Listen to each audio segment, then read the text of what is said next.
जय श्री श्याम। आप सभी स्टूडेंट्स का हमारे YouTube channel MS science expert में हार्दिक स्वागत है। आज हम बात करने वाले हैं BSc फोर्थ सेमेस्टर जूलॉजी के मोस्ट इम्पोर्टेंट क्वेश्चन के बारे में। इससे पहले हमारी दो जो क्लास हुई थी उन क्लासों में हमने इसके सिलेबस के बारे में अध्ययन किया था और दो क्लासों में दो यूनिट, एक क्लास में तो हमने यूनिट फर्स्ट और यूनिट सेकंड का वीडियो बनाया था और दूसरी क्लास में यूनिट थर्ड और यूनिट फोर्थ का वीडियो बनाया था। हमने दोनों क्लास हुई, दोनों क्लासों में हमने कंप्लीट संपूर्ण सिलेबस के बारे में हमने जानकारी प्राप्त कर ली।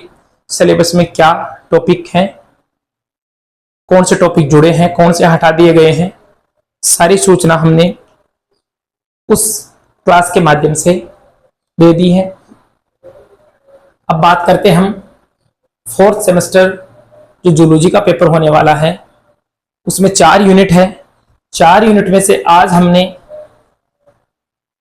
छांट के स्पेशल वो क्वेश्चन जो एग्जाम की दृष्टि से बहुत ही महत्वपूर्ण होने वाले हैं और कहीं ना कहीं जो ये क्वेश्चन हमने बनाए हैं उन क्वेश्चन में से आपको 5-6 क्वेश्चन जरूर देखने को मिल जाएंगे।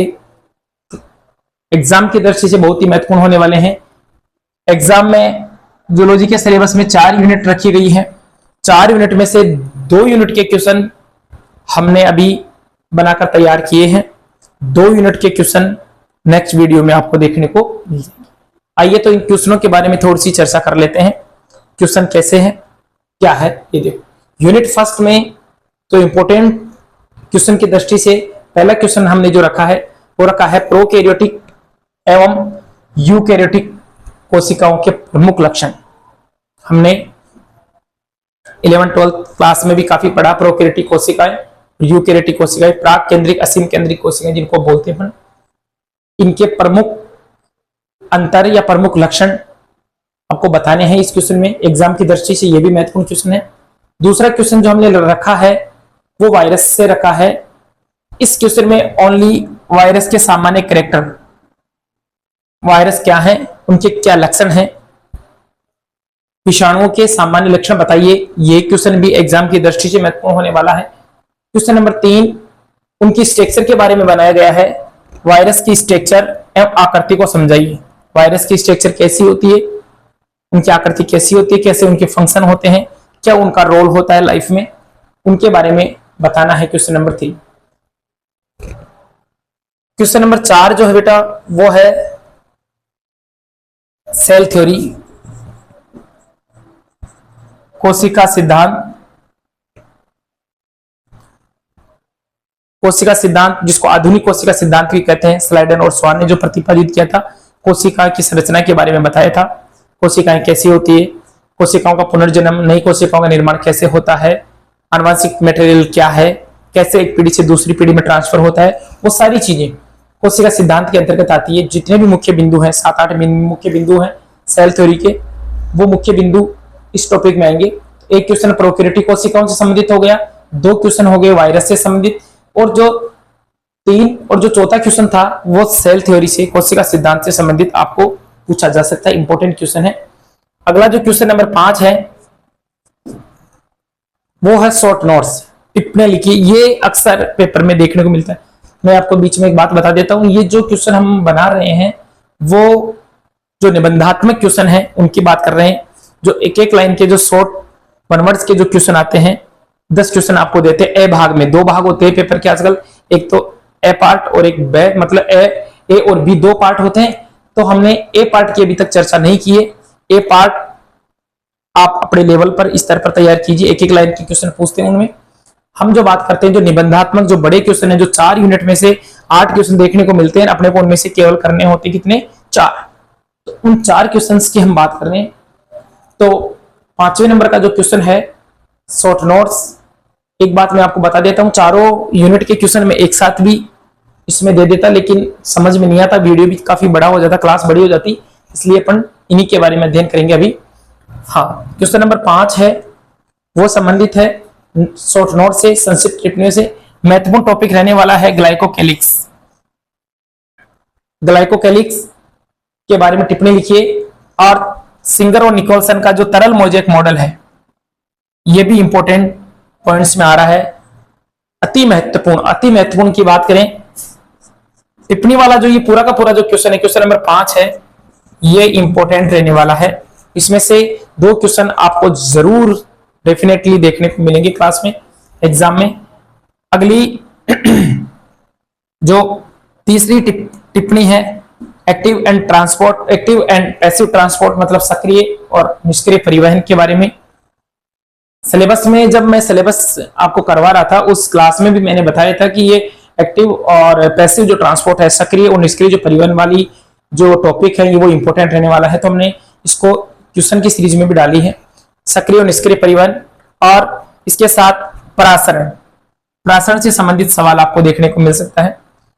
ये 5 क्वेश्चन की सीरीज हो गई अपनी। छठा जो क्वेश्चन है, माइटोकॉन्ड्रिया की संरचना, जो माइटोकॉन्ड्रिया की आंतरिक संरचना होती है और संरचना के साथ साथ इसमें कार्य, संरचना और कार्य, जीवात जनन, माइटोकॉन्ड्रिया का जीवात जनन मतलब नई माइटोकॉन्ड्रिया का निर्माण कैसे होता है, उसके बारे में आपको बताना है। इंपॉर्टेंट, ये क्वेश्चन भी इंपॉर्टेंट रहने वाला है।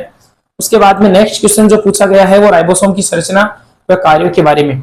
राइबोसोम की आंतरिक संरचना क्या है और इनके सेल में क्या फंक्शन है, जो हम पढ़ते हैं। 70 प्रकार के राइबोसोम, 80 प्रकार के राइबोसोम, प्रोकैरियोटिक जिनको यूकैरियोटिक राइबोसोम जिनको कहते हो आप। तो राइबोसोम की संरचना, स्ट्रक्चर आपको बतानी है, दोनों प्रकार के राइबोसोम की स्ट्रक्चर बतानी है और कार्यों के बारे में भी वर्णन करना है। कई बार यहां से क्वेश्चन हमने बना दिया, राइबोसोम की संरचना एवं कार्यों के बारे में वर्णन कीजिए।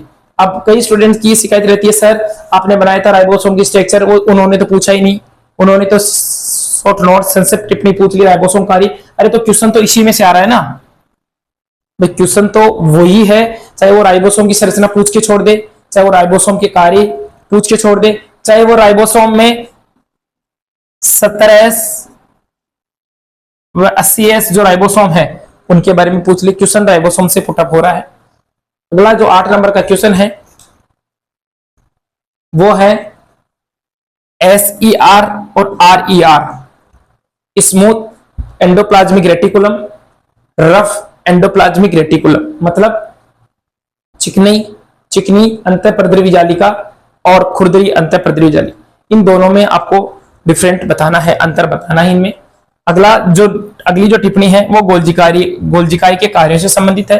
गोल्जिकाई के क्या फंक्शन है, कोशिका में गोल्जिकाई का क्या रोल है, क्या कार्य है, इनके जो भी 10-12 कार्य हैं, वो पॉइंट्स बनाकर आपको बढ़िया सी उनको लिखना है। उसके बाद में क्वेश्चन आता है पक्षमार्ग की संरचना। जो पक्षमार्ग की संरचना है, वही कसाब की संरचना होती है। मैं आपको बता देता हूं, जो 9+2 वाली स्ट्रक्चर है, इसका एक अलग से वीडियो और लेकर आएंगे पक्षमार्ग की स्ट्रक्चर का, वो आपको बिल्कुल उसको डिफाइन कर देंगे। अभी हम केवल इनके इंपॉर्टेंट क्वेश्चन की सीरीज को देख रहे हैं। ये जो क्वेश्चन है, क्वेश्चन नंबर 1, 2, 3, 4, 5, 6, 7 और 8 जो क्वेश्चन है वो यूनिट फर्स्ट के हैं। इन 8 क्वेश्चन में भी मैंने बताया, एक तो ये संक्षिप्त टिप्पणी वाले क्वेश्चन, वायरस वाला क्वेश्चन और फिर क्वेश्चन नंबर 8, ये तीनों एग्जाम की दृष्टि से, हालांकि एग्जाम की दृष्टि से सारे महत्वपूर्ण यहां से क्वेश्चन देखने को मिलेंगे, जरूर 101% आपको यहां से 3-4 क्वेश्चन देखने को मिलेंगे। लेकिन इन क्वेश्चन के अलावा भी क्वेश्चन नंबर 2, क्वेश्चन नंबर 5 और क्वेश्चन नंबर 8, ये अति महत्वपूर्ण क्वेश्चन है। यहां से एग्जाम में अक्सर